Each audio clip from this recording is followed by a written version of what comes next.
Você analisa o balanço das empresas na hora de investir? Hoje no Cafeína falaremos de balanço, os principais indicadores, depois da vinheta.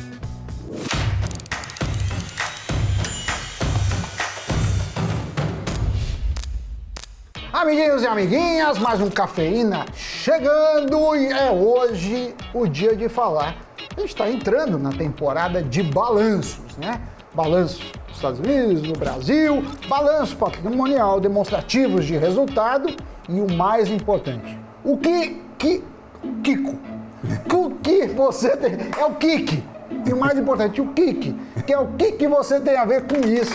Falaremos hoje, Doni. Exatamente, já que estão saindo tantos dados no horizonte, vamos saber exatamente ao que você deve prestar atenção nesses números. É disso que falaremos hoje, porque os dados financeiros das empresas trazem muitas informações a respeito delas. Quando a gente tem o balanço de uma empresa em mãos, é possível analisar toda a estrutura, como identificar se há muito ou pouco dinheiro disponível, se ela está com muitas dívidas ou não, enfim. Além disso, identificar se há um recurso imobilizado demais, os ativos fixos, como é a liquidez, como estão os investimentos. E onde encontrar esses resultados, afinal de contas? Toda empresa precisa ter um site de relacionamento com o investidor, ou mais conhecido como site de RI. E quando você acessa esse site de relacionamento com o investidor, você vai ter acesso ao balanço patrimonial.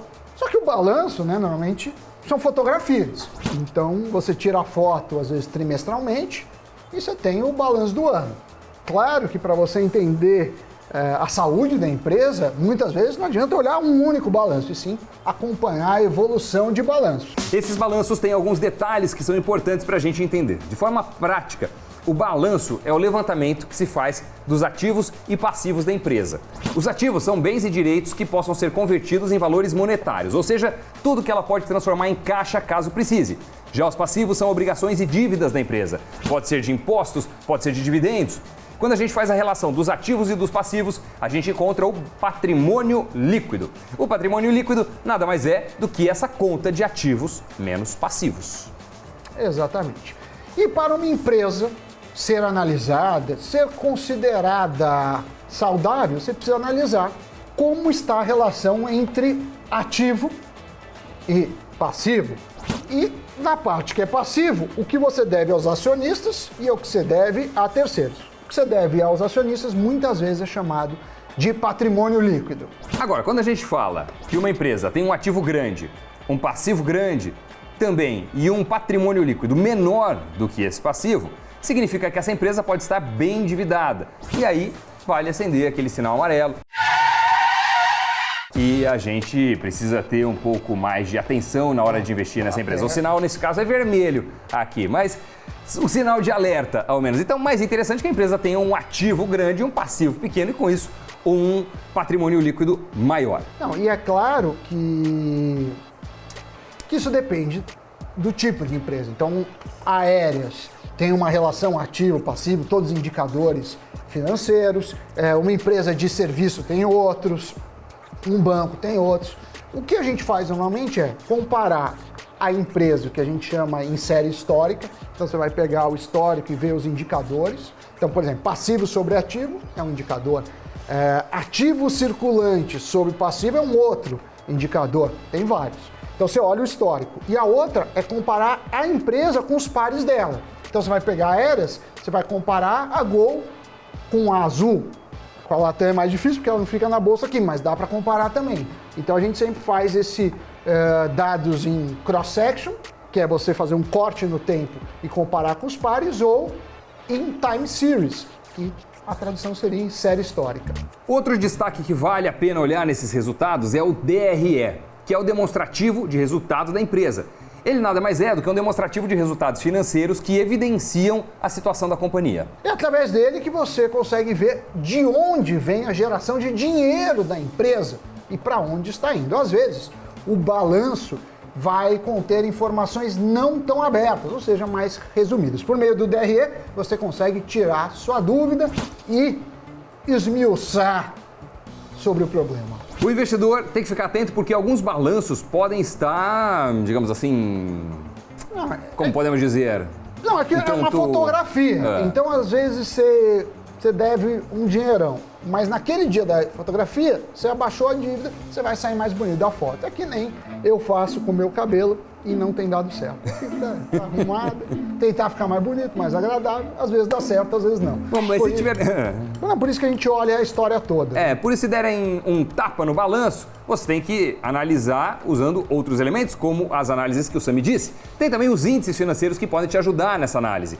Eles relacionam lucro líquido, receita líquida de venda e o capital de terceiros na empresa. Nele se destaca a margem líquida. Para entender a margem líquida, precisamos falar do conceito de lucro líquido e receita líquida. Vamos lá. O lucro líquido é o resultado da empresa após o pagamento de todos os impostos, incluindo imposto de renda e contribuição social e despesas financeiras.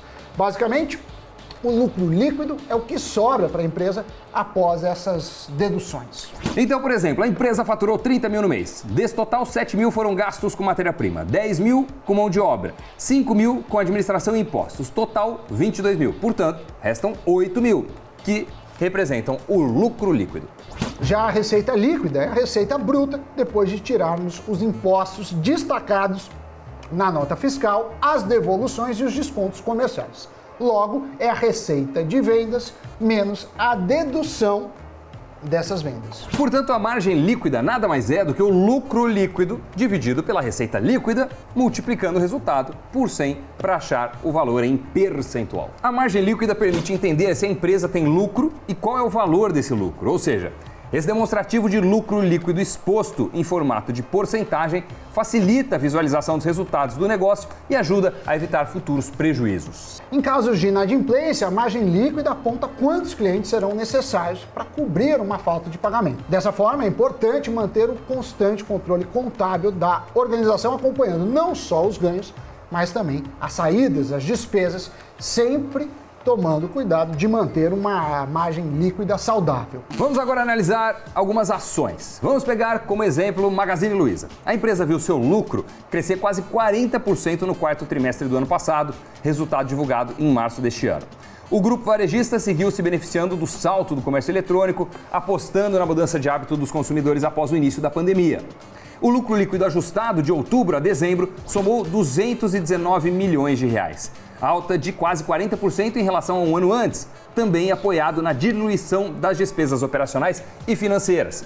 A Magalu, como é conhecida, viu suas vendas totais crescerem 66% no período, a 14,9 bilhões de reais, impulsionadas pelo salto de 121% do e-commerce, que representou quase 64% do total. As vendas em lojas físicas avançaram 11%, apoiadas pelo relaxamento de restrições à circulação no período. As despesas operacionais cresceram 47,4% e foram para 1,986 bilhão de reais, mas caíram 1,2 ponto em relação à proporção da receita. Fortemente impactada no início da pandemia no Brasil, quando teve que fechar mais de 1.000 lojas físicas, a companhia deu um impulso ainda maior ao processo de digitalização que já estava em andamento. Outro dado importante, quando fazemos análise de uma empresa, é o EBITDA, que algumas pessoas chamam de EBITDA também.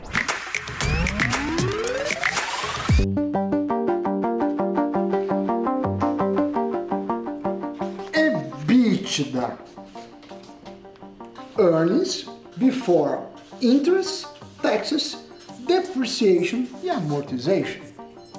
Lucro antes de juros, impostos, depreciação e amortização. LAGIDA. Lucro antes de juros, imposto, depreciação e amortização. Fui. Além disso, se você não conseguir ter muito tempo para ler esse balanço, sempre você pode contar com os especialistas, os analistas. Em muitos casos, eles são especialistas em um ou outro setor. A gente aqui é parceiro do pessoal da Easy Invest. Sempre tá aqui é o Zé Falcão, é o Murilo Breder. Quem mais tem? O Carone, tem vários. Eu não vou falar todos, porque senão eu posso esquecer, ser injusto para alguém. É isso, você já analisa balanços de empresa? Você tem esse hábito de entrar lá no site de relação com o investidor ou não? Conte pra gente nos comentários desse vídeo e agora vamos para o Giro de Notícias. O Nubank foi considerado uma das 100 empresas mais influentes no mundo, segundo a revista Time. O banco digital é a única empresa brasileira que aparece na lista. O ranking é uma expansão da já tradicional lista das 100 pessoas mais influentes, publicada anualmente desde 2004. Bons ventos para a Tesla. A montadora de veículos elétricos registrou uma alta de 2.638% no seu lucro líquido do primeiro trimestre de 2021. A empresa de Elon Musk arrecadou 438 milhões de dólares no período, o que representa um recorde trimestral para a companhia. O lucro por ação chegou a 93 centavos de dólar, bem acima da expectativa dos analistas do mercado. O resultado é 1.850% superior ao primeiro tri do ano passado. O céu é o limite para a Magalu. A varejista lançou um cartão de crédito digital sem anuidade e com cashback na conta Magalu Play. O novo cartão é integrado ao aplicativo da empresa, sendo possível consultar saldo, limite, além de fazer o pagamento da fatura. A nova modalidade é feita por meio da Luizacred, junto ao Itaú Unibanco. É isso, acabou o Cafeína de hoje, Sammy Boy, aquele tchauzinho maroto. Ah, acabou! É tetra! É tetra! Tchau.